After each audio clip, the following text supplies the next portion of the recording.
niin, meillä on täällä snoukkaa ja Toni Kivistö.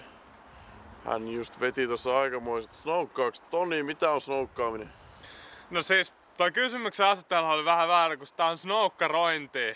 Et nykyään ihmiset usein sekoittaa tän snoukkaamiseen, mikä on lumilautailu. Ja meillähän ei oo mitään laulaa. Meillä on vaan snoukkarisauva. Okei. Kerro vähän lisää tästä snoukkaroimisesta. No snoukkarointihan on vuonna 1888 keksitty Slovenian Ylängöllä. Et mä oon siitä lähtien itekin. Mä olin ihan pienestä pitäen tätä harjoittanut. Ja mä oon tosi hyvä tässä, et me vaan hyppitään hankkia, meillä on tää snoukkari, tästä tehdään siistejä triksejä, vähän niinku urbaanisti. Okei, hei, miten tää laji toimii? Onko Suomessa paljon harrastajia? No, tällä hetkellä mä oon vielä ainut, mutta kyllä meitä on lisää tullut tosi paljon varmaan. Sano joku toinen kova snoukkaroija. No, mun ei tuu mieleen, mutta on nyt tosi paljon ulkomailla. Sano yksi.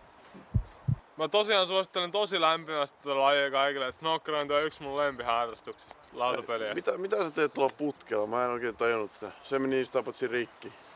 No siis nää on kertakäyttö snoukkarointisauvoja. Niin mä oon ekalla kertaa vasta käytän niinku nyt tätä.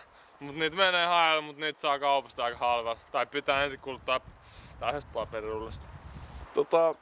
Jos mä nyt alkaisin snoukkaroimaan, niin mitä mun pitää hankkia? Missä sitä voi harrastaa? No siis ihan missä vaan käytännössä missä on lunta. Et sä tarvit snoukkarointisauvan tietenkin, mulla on pari tuolla. Ja sit lunta. Ei sun tarvitse kun sit hyppiä ja olla rohkea.